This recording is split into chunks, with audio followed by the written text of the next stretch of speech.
Se viene. Conduce Héctor Ruiz.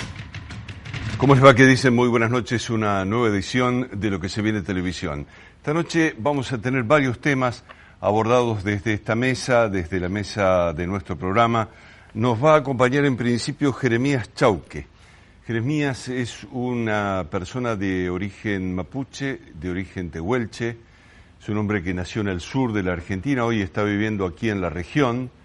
Pero bueno, nos parece importante porque por otro lado es una persona comprometida desde el punto de vista de la militancia de los pueblos originarios.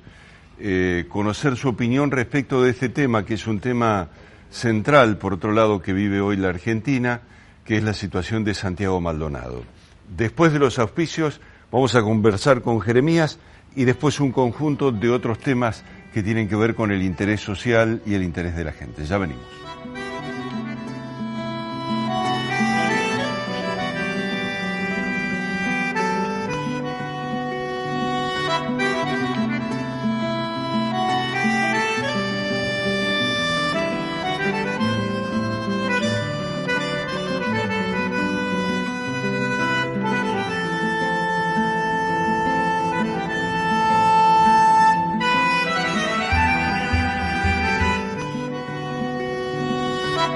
Jeremías, buenas noches. ¿Cómo te va? ¿Qué tal? Bueno, ¿cuál es la situación del pueblo mapuche en el sur de la Argentina? Bueno, esto nosotros como pueblo tenemos una historia dentro de lo que hoy es la nación argentina, una historia quizá nos ha tocado vivir la parte de la historia que todavía no es contada, no está asumida por lo que hoy es la identidad del argentino hoy, ¿no? Porque nosotros hoy la identidad de Argentina, la sangre argentina tiene más del 60%, el 60% de pueblos originarios, de origen, de las raíces, de los que han llegado y de los que estuvimos siempre desde acá. Hoy, y a través de lo que está sucediendo en la actualidad, bueno, nos lleva a esta cuestión de debatir, de empezar a reencontrarnos, a encontrarnos con esa parte de la sangre, para entender lo que está sucediendo en la Patagonia, para entender lo que está sucediendo en varias comunidades en Argentina. Y en particular, bueno, la nación mapuche, tehuelche, preexistente, ¿no? El Estado argentino. Recordemos que el Estado, ha cumplido sus recientes 200 años, cuando las culturas mapuche, tehuelche, auniquén, gununa, cuna, chelnam, llevan más de 10.000 años, ¿no? En el territorio, en lo que hoy es la Patagonia. Hay que tener en claro que las fronteras llegaron luego,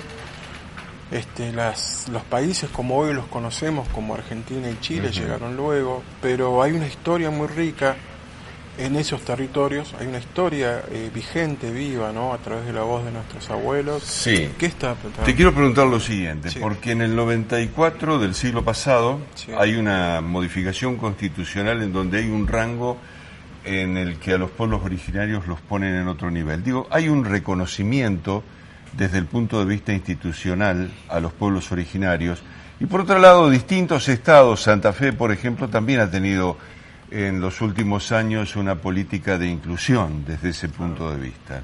Ahora, queda mucho por recorrer, digo, desde lo que resolvió la reforma constitucional del 94 hasta el día de hoy, más de 20 años, evidentemente poder plasmar, digamos, lo que ha sido la idea de los constitucionalistas. Claro. Todavía le cuesta el trabajo a la Argentina, ¿no? Bueno, ese es el debate que todavía nos merecemos, ¿no? Porque fundamentalmente hay un derecho acá, en donde nuestras comunidades actualmente, hay una lucha muy importante por el territorio, porque, digamos, no concebimos otra forma de multiplicar, de recrear, de rebrotar la cultura, ¿no? Nosotros como jóvenes mapuches, tehuelches, necesitamos la tierra, necesitamos esas respuestas que hay en esos territorios. Nos han enseñado otra concepción de la vida, de la comunión con un río, con el lago, con la montaña, ¿no? No existe en nuestra concepción, digamos, una especulación inmobiliaria o una simple explotación económica, digamos, porque culturalmente vamos en contra de lo que nosotros creemos, ¿no? Entonces, y en esto quiero ser claro, porque también estoy hablando de procesos serios que se están realizando en comunidades, ¿no? En donde esto que estoy planteando es el eje fundamental a la hora de recuperar un territorio o de cuidar lo que Sí, uno lo que ve por ahí, Jeremías, es lo siguiente: hay choques, sí, que fundamentalmente se están dando a partir de lo que ha sido la extranjerización de la tierra argentina, ¿no es cierto? Es decir, por un lado la Constitución ha resuelto lo que ha resuelto, o figura en la Constitución lo que ha resuelto, y por otro lado la realidad, digamos, choca con el tema de la letra de la Constitución, y choca también con lo que por ahí son derechos de los ciudadanos. Entonces, desde ese punto de vista, hay cosas cada día más pendientes. En lugar de acercarnos a la solución, nos vamos alejando. Sí, particularmente hoy hay una problemática en Chubut, por ejemplo, ¿no? Que es la que mediáticamente se ha tomado, ¿no? Que es en la zona de Cuyamen, y que justamente tiene como protagonista a la corporación Benetton, ¿no? Con casi 1 millón de hectáreas en la Patagonia, ¿no? Estamos hablando de que prácticamente son dueños del Chubut. Esas tierras que anteriormente eran de terratenientes ingleses, ¿no? Porque cuando llega la campaña del desierto al territorio mapuche, tehuelche de esa zona, digamos, llega financiada por terratenientes que tenían una especulación económica en esos territorios, ¿no? Por un lado el ferrocarril, la producción de ganado, ¿no? Y bueno, y una fuerte financiación en la campaña del desierto. Cuando terminan los objetivos, ¿no? De esa campaña, los grandes beneficiados de esos territorios fueron las corporaciones inglesas. En este caso, por ejemplo, con 1 millón de hectáreas solamente en 10 terratenientes. Ese 1 millón de hectáreas luego pasó a manos, ¿no? A manos de la corporación Benetton en el principio de los 90, pero la historia no la podemos nosotros como jóvenes mapuches, la historia la concebimos desde antes de la campaña del desierto, y es ahí cuando se genera, ¿no? un quiebre en la historia oficial, ¿no? Claro, ahí en la historia, digamos, fundamentalmente lo que uno ve es en cómo nos hemos formado, digamos, los argentinos. Lo que ocurre es que la historia la empezamos a contar a partir de la llegada de los españoles, ¿no? Claro. Y las otras huellas, las huellas anteriores, son una materia pendiente, digamos. En ese sentido hay, por sobre todas las cosas, un gran desconocimiento y en muchos casos una resistencia a poder abordarlos a los temas, ¿no?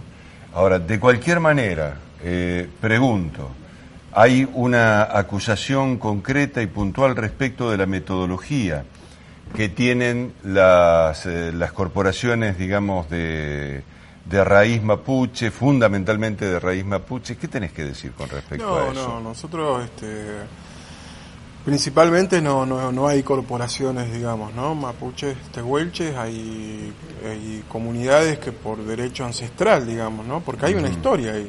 Porque si nosotros hablamos de la familia Nahuelquir, por ejemplo, nos encontramos con una familia, con abuelos que han muerto en ese territorio, que han dado la vida, generaciones enteras en esos territorios, historia viva.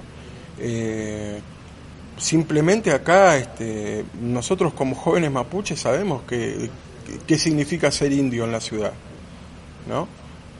Nosotros sabemos cuáles son las posibilidades que nos da una sociedad que a la hora de uno decir, bueno, es mapuche, es com, es wichí, en una sociedad en donde lo diferente está estigmatizado, ¿no?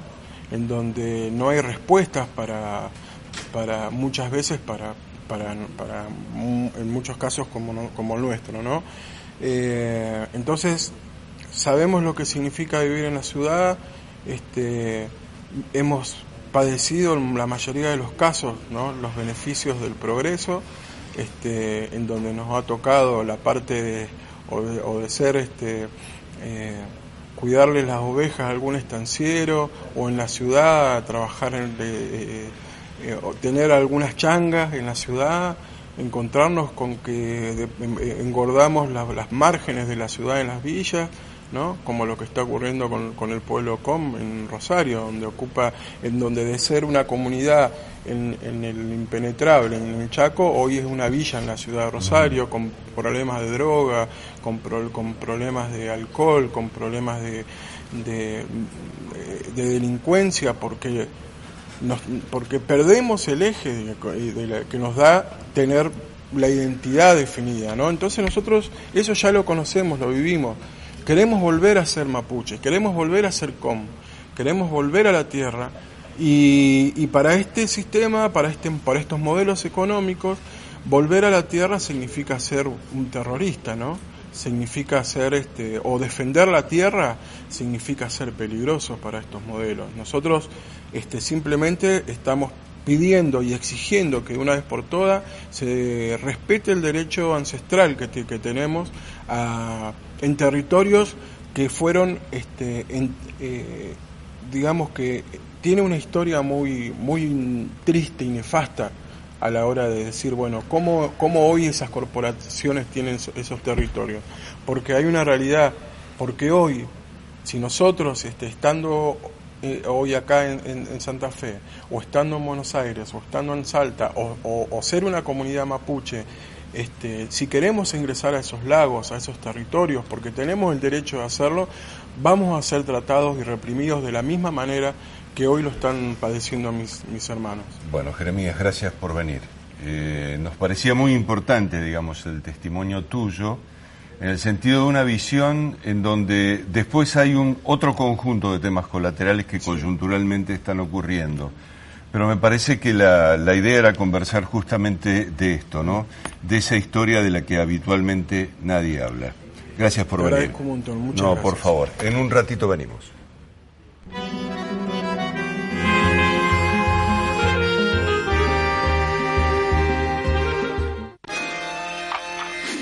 Ahora no tenés que esperar ni 5 segundos para saber si ganaste. Llegó Quiniela Express. Jugá, sortea en el acto y listo. Jugala en la red de agencias oficiales. El Consejo Profesional de Ciencias Económicas tiene a disposición un servicio que permite verificar la habilitación para el ejercicio profesional. Consulte ingresando a www.cpn.org.ar. Consejo Profesional de Ciencias Económicas, en defensa del ejercicio legal de la profesión. Somos la empresa inmobiliaria con más experiencia. Seguimos haciendo realidad sus más preciados proyectos. Guastavino e Inverb, su inmobiliaria de confianza en Santa Fe y Santo Tomé. Mi corazón con el Kini late más. Elegí 6 numeritos y a ganar, siempre a ganar.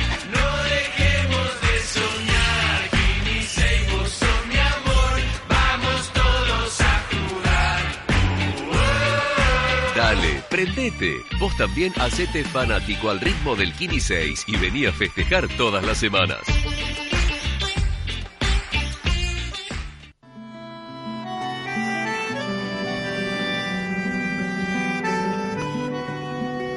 Bien, bueno, vamos a saludarlo a Eduardo Brigada. Eduardo, buenas noches, ¿cómo te va? Buenas noches, un gusto. Eduardo es gerente de Guastavino Inverb. La empresa termina de inaugurar la semana pasada un nuevo local en Santo Tomé.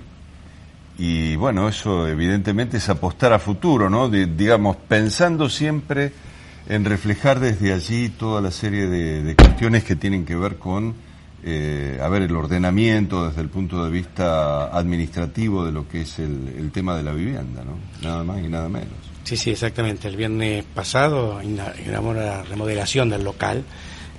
Huasta Vinimera, la empresa está en Santo Tomé desde el 1980 en el mismo lugar, propietario de ese lugar, y obviamente se ha logrado un producto conservando el estilo de la casona, que fue emblemático sobre el 7 de marzo, e histórico, y se ha logrado sacar con la técnica más moderna un local comercial ampliado para las actividades que teníamos y dotado con lo más nuevo que hay en arquitectura. La verdad que ha quedado un producto muy lindo, no solamente para el personal que desarrolla las actividades, sino para toda la comunidad de Santo Tomé. Uh-huh. Bien, y digo, aquel viejo chalet, ¿qué estilo tenía, digamos? Era estilo colonial, con tejas característico y mucha madera de sostén en su frente.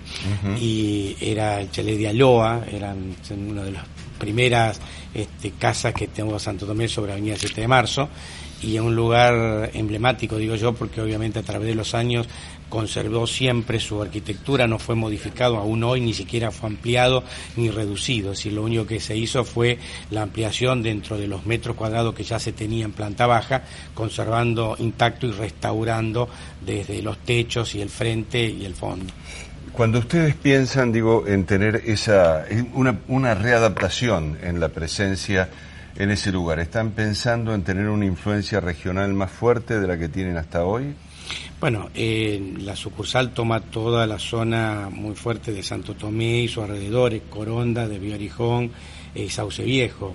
Desde 1980 obviamente no había inmobiliarias en estas localidades, hoy también las hay, pero la sucursal toma realmente la administración de todo eso, la confianza del cliente a través de muchos años. La sucursal cumplió ya 37 años, ya decimos más que una sucursal de la empresa, es una empresa propia santotomecina, ¿no? Claro, bueno, y Santo Tomé ha cambiado mucho, vos hablabas de este tema, de alguna manera ese lugar en 7 de marzo fue tal vez uno de los ejes de desarrollo de la ciudad, ¿no? A partir de sus principios.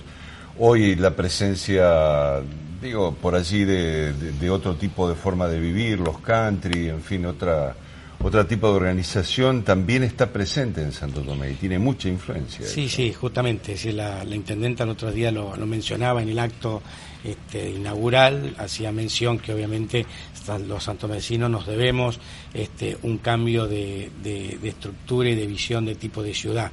Santo Tomé tiene hasta el día de hoy una visión de una ciudad chata.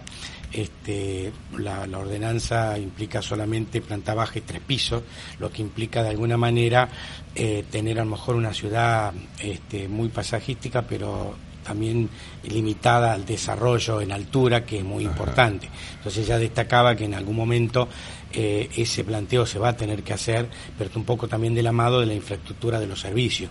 Santo Tomé hoy, como es todo sometido por el municipio, no está preparado para una infraestructura en altura que implica una inversión muy grande en los servicios. Claro. Bueno, por otro lado, por ahí teóricamente dicen aquellas ciudades que son largas o son anchas también, son ciudades más caras, ¿no? Por el hecho de que hay que llegar con los servicios más lejos.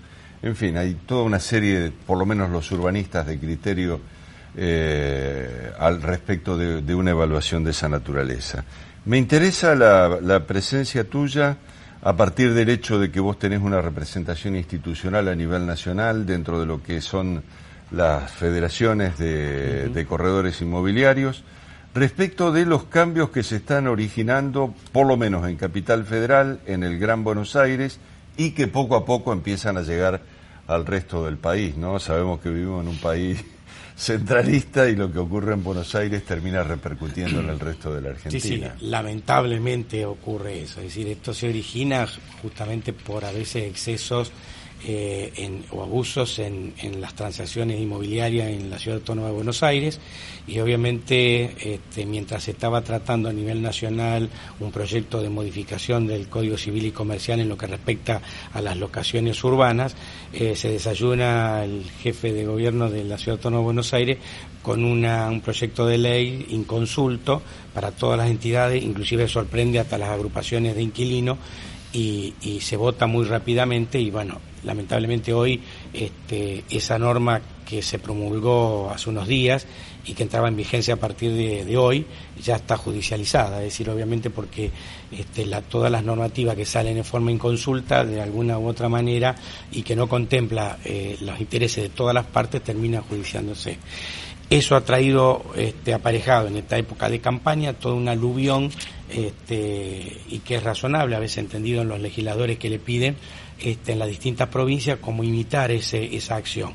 Yo digo, hay que imitar lo bueno y no imitar lo malo. Es decir, ayer estuvimos justamente todo el sector inmobiliario con la Comisión de Vivienda y Urbanismo que en este momento tiene en la ciudad de Santa Fe, para la provincia de Santa Fe, un proyecto de ley, hemos conocido como el del diputado Galassi, donde obviamente se introducen algunas modificaciones y bueno, el sector le ha expresado a la comisión, tanto los colegios como las 5 cámaras que componen el sector inmobiliario de la provincia y su representación de los corredores, los pros y las contras que esta normativa tiene. Fuimos muy bien recibidos y escuchados, esperemos que obviamente se tomen en cuenta. Los colegios lo que reclaman es que esta normativa, más allá de legislarle los aranceles de los honorarios, es el único profesional en la provincia que va a tener un tope en sus honorarios. Normalmente se legisla los mínimos y se deja la regulación para los máximos. Y por el otro lado subordina a los colegios profesionales que son creados para tener el control de la matrícula y del poder policía, subordinado a Vivienda y Hábitat, que es un organismo estatal que no fue creado solamente como asesoría del gobernador. Entonces hay un atropello con respecto a los colegios profesionales. Y la Cámara lo que ponen de relieve y hacen notar que muchas cosas que dicen hacer favorecer al inquilino en realidad lo van a perjudicar, porque obviamente lo que hacemos es advertir que muchas veces los propietarios todos los aumentos que se le trasladen, como toda cosa, los van a trasladar a las locaciones. Entonces lo que teóricamente hoy era un concepto genuino se va a traspolar en una forma de precio más los adicionales. Entonces lo único que va a ser encarecer y no disminuir. Obviamente el hecho del impuesto inmobiliario que se traspase a los propietarios porque es un impuesto territorial, creo que es correcto, se puede hacer sin ningún tipo de problema, pero también entendemos las asociaciones que el Estado también participa en muy poca medida en esto, es decir, lograr una exención solamente en el sellado del contrato provincial para algunos determinados tipos de vivienda o ingreso de la gente implica hacer un trámite de exención que muchas veces va a ser muy largo y no va a llegar con la necesidad de la rapidez para llegar a la contratación. O sea, vamos a tener un escenario burocrático. Sí, lamentablemente sí, y yo creo que por más que se diga que no lo va a hacer, lo ideal sería lograr la exención lisa y llanamente de todo sellado que sea destinado a vivienda de locación, que sea lo correcto. Te pregunto finalmente, ¿es posible traspolar, digamos, la realidad histórica, tradicional, de la forma de locación en Buenos Aires con el resto del país? No, porque inclusive tampoco tiene ni la idiosincrasia de la gente, ni tener la demanda excesiva que tiene la ciudad autónoma de Buenos Aires. El déficit habitacional es muchísimo más grande justamente por su escaso territorio, su tremenda población y el nivel socioeconómico alto. Entonces, obviamente, eso no ocurre en las provincias. Nosotros en las provincias, en el interior, manejamos inclusive otros niveles, otros ingresos. En la provincia de Santa Fe, en la ciudad de Santa Fe, básicamente, las locaciones están destinadas a empleados públicos, empleados de comercio, docentes, empleados municipales. Depende si los alquileres suben más que una paritaria, no hay quien los pague. Entonces, están subordinados a eso. En Capital Federal eso no ocurre, lamentablemente. Bueno, por lo menos aquí en Santa Fe los propietarios son conscientes de esa situación, ¿no? Sí, no solamente han sido conscientes, sino que en las distintas crisis que hemos tenido, los propietarios en la ciudad de Santa Fe pretenden preservar a su inquilino antes de tener el inmueble desocupado. ¿No es la misma situación con el área comercial? No, el área comercial corre por otros caminos, lamentablemente. Puntualmente yo contesto esto que no es una cosa muy cómoda, pero obviamente, a ver, el tema comercial y neurálgico es en la peatonal de Santa Fe. Como eso ocurre, yo pongo este ejemplo con el shopping. El shopping hace unos años era la accesibilidad a cualquier marca de la región o de la ciudad. Hoy nosotros lo recorremos en todas las primeras marcas internacionales de Buenos Aires porque está administrado por Ato Palermo y obviamente el monto del alquiler está puesto a propósito para limitar el acceso de esas marcas y permitir las marcas importantes. La peatonal pasa exactamente lo mismo.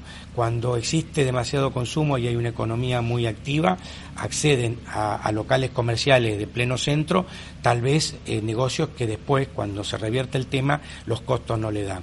Pero es un tema económico, pero en este caso a los comerciantes, y te lo pueden decir ellos, al centro comercial que lo tiene relevado, el alquiler es un gasto fijo que se tiene, pero lo que ha elevado muchísimo es toda la parte de impuestos, la parte de servicio, que eso ha traído y ha decrecido el consumo. Entonces se da una ecuación que te crecen las cosas que son fijas y te decrece la actividad comercial. Correcto. Ahí hay un tema más, ¿no? Bien planteado respecto de que por ahí el mercado de Santa Fe, cuando vienen las crisis, por el hecho de tener una presencia del Estado significativa, sigue teniendo de alguna manera consumo Santa Fe. Y eso es lo que vienen a buscar coyunturalmente los empresarios foráneos, ¿no? Sí, exactamente. Es así, eso es lo que ocurre. Es así. Eduardo, gracias por venir, muy amable. No, gracias a vos por el espacio. No, por favor. En un ratito nada más vamos a estar conversando con Adriana Crolla. Ella es una profesora de literatura y vamos a estar hablando de los inmigrantes, porque esta semana que transcurrió ha sido el Día de los Inmigrantes, se ha celebrado el Día de los Inmigrantes, y así como hemos tenido los pueblos originarios, vamos a hablar de esa otra composición enorme que ha dado origen a esto que estamos viviendo, la Argentina. Ya venimos.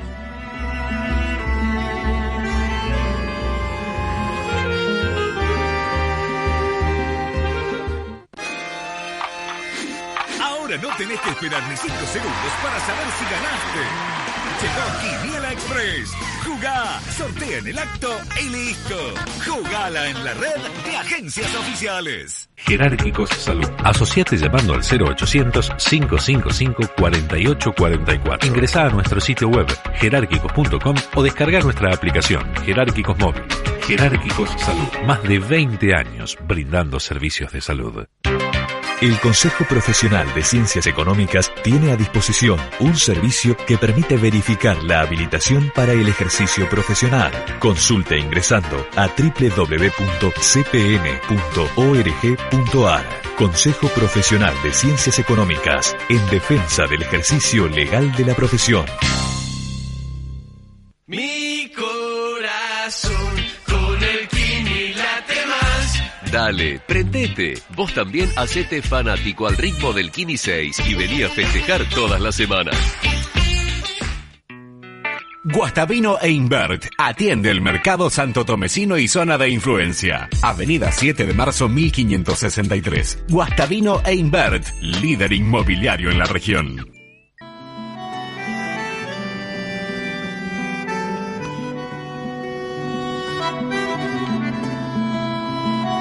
Bien, Adriana, muy buenas noches, gracias por venir. Gracias por invitarme. No, por favor. Decíamos recién, antes de entrar en el corte, bueno, que nuestro programa hoy ha tenido una mirada respecto de los pueblos originarios. Muchas veces no se habla de los pueblos originarios, se los trata de una manera discriminatoria, si se quiere. Y también a veces los criollos de aquellos que vinieron como inmigrantes, ¿no? En un principio había, si se quiere, un rechazo hacia el inmigrante y después el inmigrante terminó estableciéndose en la Argentina. ¿Cómo fue eso? En realidad es bastante también complejo, ¿no? El tema, porque si bien yo recuerdo el año pasado llevé un seminario a una ciudad suiza, a una universidad de Suiza, y hablé justamente de que Argentina celebra el Día del Inmigrante el 4 de septiembre, se sorprendieron. Y Suiza es un país conformado por una pluralidad de pueblos, ¿no es cierto?, a lo largo de los siglos. Se sorprendieron que hubiera una fiesta del inmigrante. Bueno, yo les contaba que justamente porque hubo un decreto en el año 49 del Ejecutivo Nacional que quiso celebrar esto tomando una fecha del triunvirato, del primer triunvirato del 4 de septiembre de 1812, que ya decía que el gobierno ofrecía, el gobierno de aquel momento, protección a los individuos de todas las naciones y a sus familias que quisieran fijar domicilio en el territorio, que por supuesto después se va a repetir en el preámbulo de la Constitución, ¿no? De acuerdo. De 1853. O sea, por un lado la Argentina tiene esa particularidad que yo celebro y que la hace un país tan abierto y que por supuesto en estos momentos estamos viviendo también muchos problemas, consecuencias, ¿no es cierto?, a veces de esa apertura que en algunos momentos fue masiva y que después también tuvo que entrar a tener regulaciones, pero también está esto de que celebramos la inmigración. El sábado yo estuve en Buenos Aires en la Expo Colectividades y había más de 40 colectividades integradas, celebrando ese proceso de integración. Pero por el otro lado, también tenemos esa matriz que también fue con otro perfil, porque se habla de conquista o se habla de viajes exploratorios, etcétera, que fue la llegada de los españoles, ¿no es cierto?, y de aquellos viajes de exploración, que también tuvieron un proceso de conquista, ¿no?, y al mismo tiempo de desplazamiento, pero también de resistencia, porque los pueblos aborígenes no es que quedaron sin resistir, ¿no? Y también hubo un proceso de cruza, ¿no es cierto?, porque de hecho nuestra población nativa es fruto, ¿no?, de eso, que de alguna manera fue importante.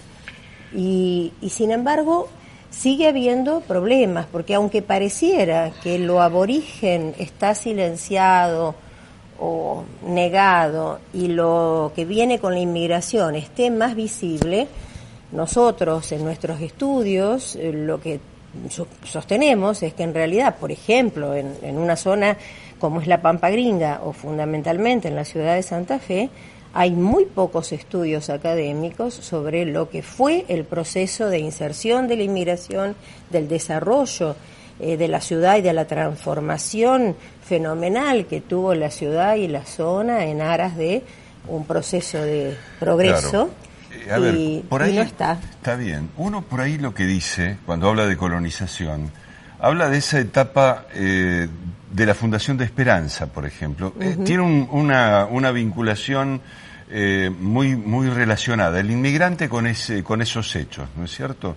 Y es cierto lo que vos estás planteando en el sentido de que los españoles también fueron inmigrantes, pero bueno, después en todo caso terminaron conformando esa sociedad criolla que termina mixturándose con esta última etapa de inmigración.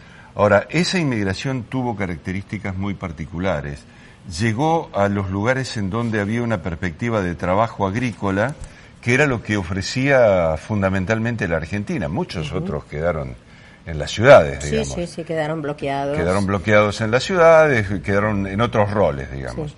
Pero la gente que hizo el área de producción también tuvo un gran choque con los pueblos originarios, fundamentalmente. Sí, con variantes, porque si pensamos en lo que fue el proceso colonizador en la Pampa Gringa, cuando llegó la inmigración en 1856, ya en gran parte los indios o habían sido reducidos o el gobierno provincial estaba ya marcando fortines, ¿no es cierto?, que iban. De hecho, Esperanza fue fundada a 8 leguas, o sea, en un territorio más alejado de la ciudad que el que estaba previsto originalmente, porque de esa manera la provincia fue construyendo especies de fortines, ¿no es cierto?, con las colonias.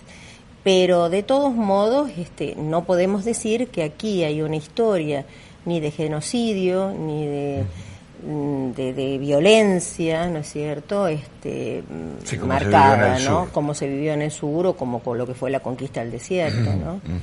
De hecho, mi madre me contaba que cuando llegaron sus abuelos a la zona de Piquete Las Flores, que era un piquete, o sea, era un fortín militar, ¿no es cierto?, aquí en el norte de la ciudad. Los indios vivían a un lado y los inmigrantes al otro, y había todo un trueque y una relación, ¿no?, con ellos. Que bueno, que hacen, digamos, este fenómeno colonizador de la Pampa Gringa mucho más benévolo, y que no tenga esas notas de violencia y de muerte tan marcada. Por ejemplo, en Buenos Aires, yo estoy hablando en función de la literatura, ¿no?, y de cómo quedó en el imaginario colectivo. Te pregunto, ¿vos entendés de alguna manera que esa colonización, esa inmigración que hacen en todo caso sobre fines de 1800, estos pueblos italianos, alemanes, suizos, le dieron la potencialidad de la generación de trabajo y de expectativas, digamos, a la Argentina? ¿Fue clave eso? Sí, claro. Yo sostengo que el famoso mito de la Argentina, granero del mundo, salió de acá, del puerto de Rosario, y bueno, también salía de Buenos Aires, pero la transformación fenomenal de la economía de la Argentina de la época salió de esta zona. Ahora, también hay que pensar que cuando el inmigrante llega, en cierta medida tuvo que pelearse con el indio, y tuvo que pelearse con el criollo, con el gaucho, porque las sociedades oligarcas, ¿no es cierto?, quienes tenían el control del poder, potenciaron estas rencillas y estos desencuentros, porque por un lado, bueno, se desestructuraba esa economía que para ellos era tan fácil, porque lo único que tenían que hacer es dejar que las vacas se reprodujeran y que los gauchos colaboraran con ese servicio de recerismo, ¿no?, de llevar los animales hasta los puertos o hasta los saladeros. La llegada del inmigrante fue querida, pero al mismo tiempo resistida, ¿no es cierto?, cuando se le empieza. Claro, bueno, hay una concepción de aquel poder que todavía hoy tiene algún grado de vigencia en la Argentina, y ese poder es de Buenos Aires, que de alguna manera con la aduana establecida resolvía, digamos, el tema de los que vivían en Buenos Aires, claro, en perjuicio del resto de la Argentina, y también de los propios colonizadores, ¿no? De cualquier manera, entiendo de que esa raíz económica, esa potencialidad, también tuvo una matriz cultural de enorme importancia y de enorme trascendencia. Y sobre todo una cultura, y una apuesta por la educación también. Claro, pero la educación también fue una apuesta de los mismos dirigentes políticos, ¿no es cierto?, de Buenos Aires, que también ante la masividad y esa oleada, ¿no es cierto?, fenomenal, incontenible de los inmigrantes, se dieron cuenta que tenían que crear la identidad argentina, y tenían que hacerlo a través de la lengua, ¿no?, porque hasta también los inmigrantes en la colonia se negaban a que los hijos aprendieran el español. Pero lo que hay que reconocer, recuerdo hace un tiempo en una entrevista que le hacía a Gustavo Vítor, y él marcaba cómo esta zona central de la Argentina tiene un perfil que está dado justamente por la irrupción, ¿no es cierto?, de esta gran cantidad de grupos sociales, con tantas culturas, con tantas lenguas, con tantas miradas y formas diferentes de vida, que se integraron armónicamente también con quienes habitaban la tierra, y que dan un perfil a la Argentina, no solamente. Y cuando él habla de la faja central, extiende hasta Mendoza, ¿no? Sí. Esa sí, zona bueno, uno hoy, por ejemplo, ve el mapa productivo de la Argentina, que ha sufrido muchas modificaciones, fundamentalmente a partir del monocultivo de la soja, y observa en ese sentido que, bueno, que la franja central de la Argentina está destinada particularmente a ese sistema productivo, y prácticamente allí no hay población originaria, ¿no? Eso también es de enorme importancia en el momento de hacer una observación respecto de cómo fue la colonización, y en todo caso, pacíficamente o no, terminó ocupando todos los espacios. Sí, pero si comparamos, por ejemplo, esa otra economía latifundista, ¿no es cierto?, que se mantiene en varias provincias y en Buenos Aires, a diferencia de la economía minifundista, que es la que va a desarrollarse por la colonización, uno ve que en la provincia de Santa Fe tenemos comunidades originarias, están los tobas, están, digamos, hay comunidades que han resistido y que están, mientras que en Buenos Aires los pampas fueron completamente eliminados. Y sin embargo, allí hubo grandes terratenientes, claro, fue la campaña al desierto, ¿no?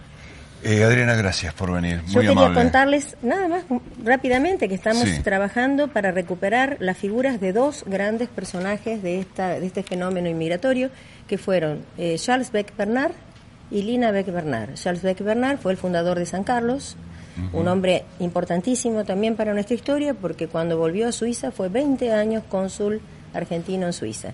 Y Lina, una gran mirada, una mirada de viajera, una gran escritora. Y bueno, estamos convocando a un concurso de ensayos para que nos pongamos a estudiar en la figura de de esta gente que también vino a trabajar por nosotros, como en el caso de Beck-Bernard, que hizo una colonia modelo como San Carlos. ¿Dónde hay que dirigirse para eso? Bueno, nosotros lo estamos haciendo desde la Facultad de Humanidades y Ciencias. Si quieren, después les dejo una dirección, y si no, a través de la página de la Facultad de Humanidades y Ciencias. Bien, bueno, muchas gracias, Adriana, muy amable. En un ratito venimos.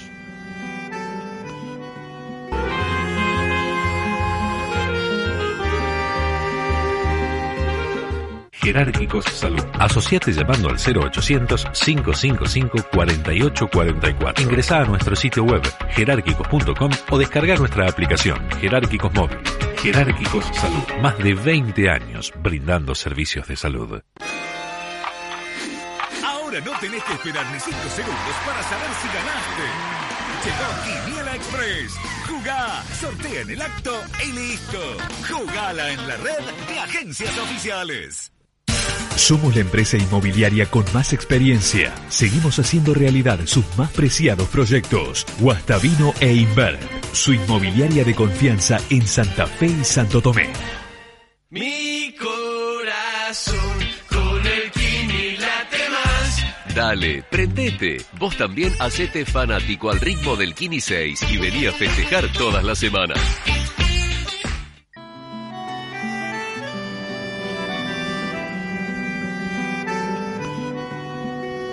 Lisandro Villar, muy buenas noches. ¿Cómo te va? ¿Cómo estás vos? Bien, muy bien. ¿Vos sos presidente? De la Comisión de Amigos de la Plaza San Martín. Plaza San Martín. Si te querés doblar un tobillo, tenés que ir a la Plaza San Martín, hoy, ¿cierto? Hoy. Hay un proyecto que termina de presentar el Poder Ejecutivo Municipal para modificar la plaza, para adaptarla de alguna manera a una nueva realidad. ¿Cuál es la mirada que tiene la gente de los amigos de la plaza?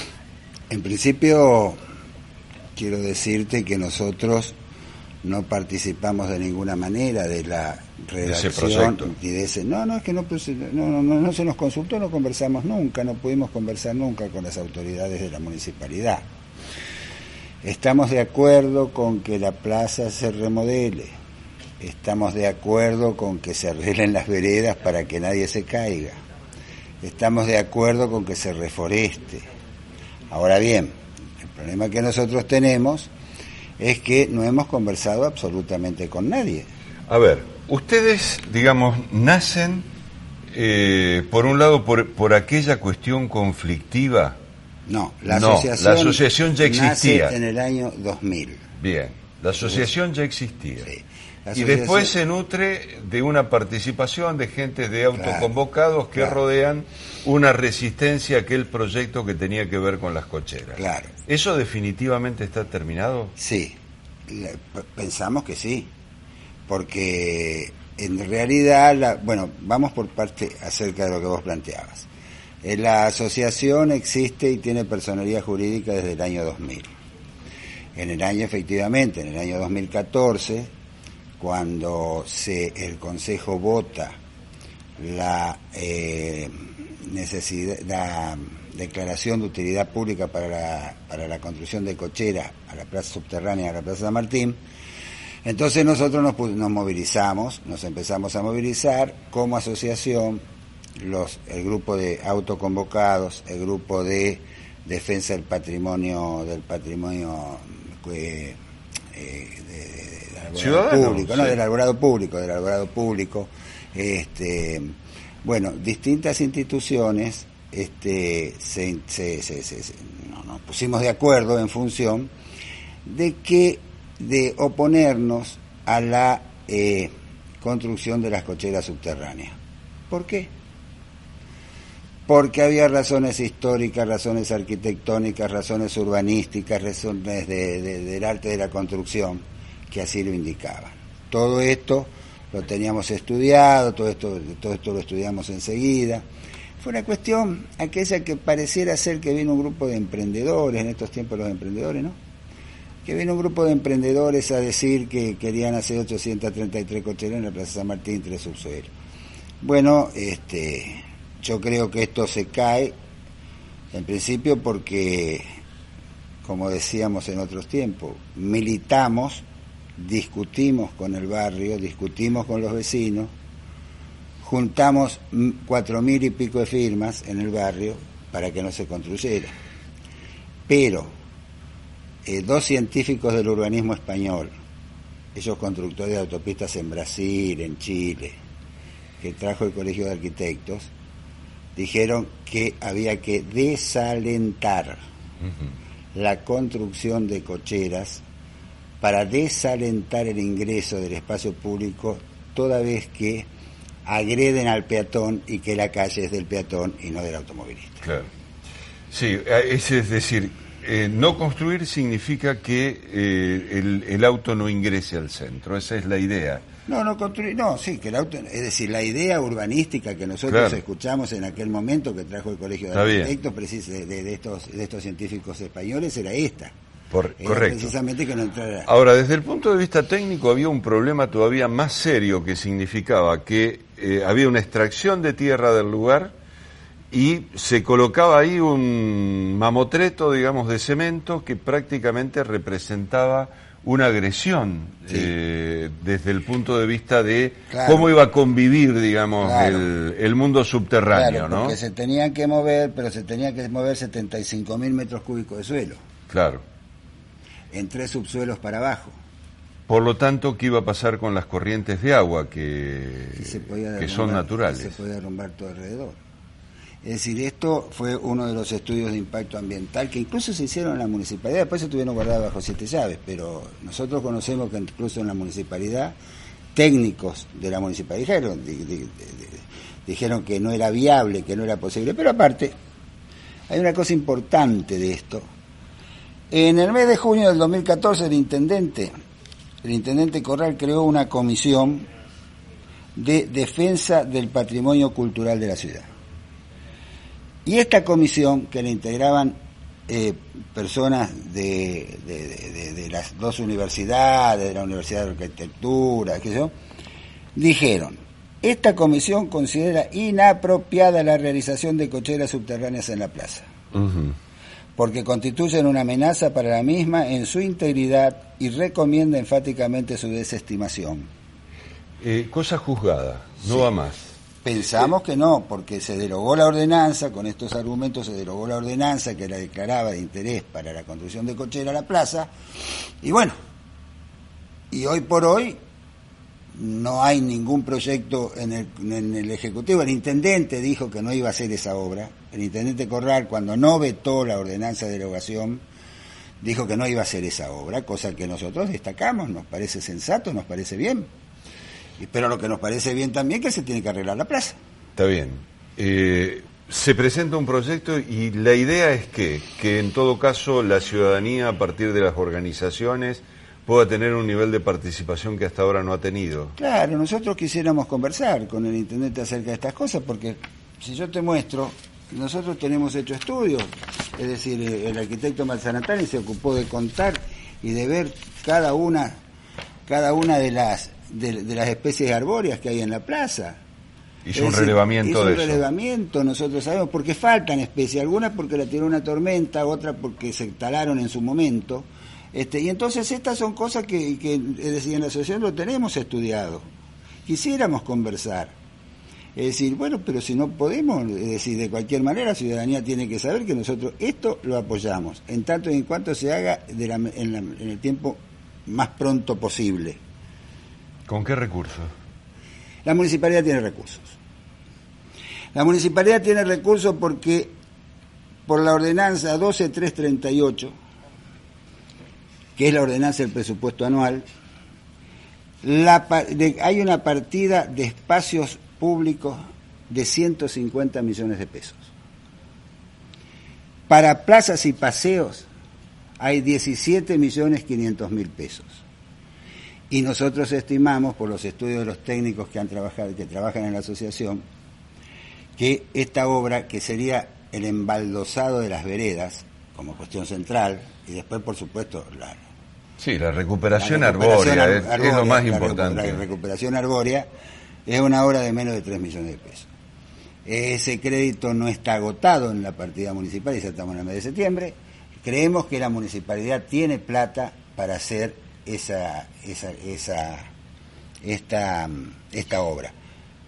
No quisiera que el anuncio de los otros días termine en una cortina electoral. Quisiera que en el menor tiempo posible tengamos puestos los carteles de realización de la obra.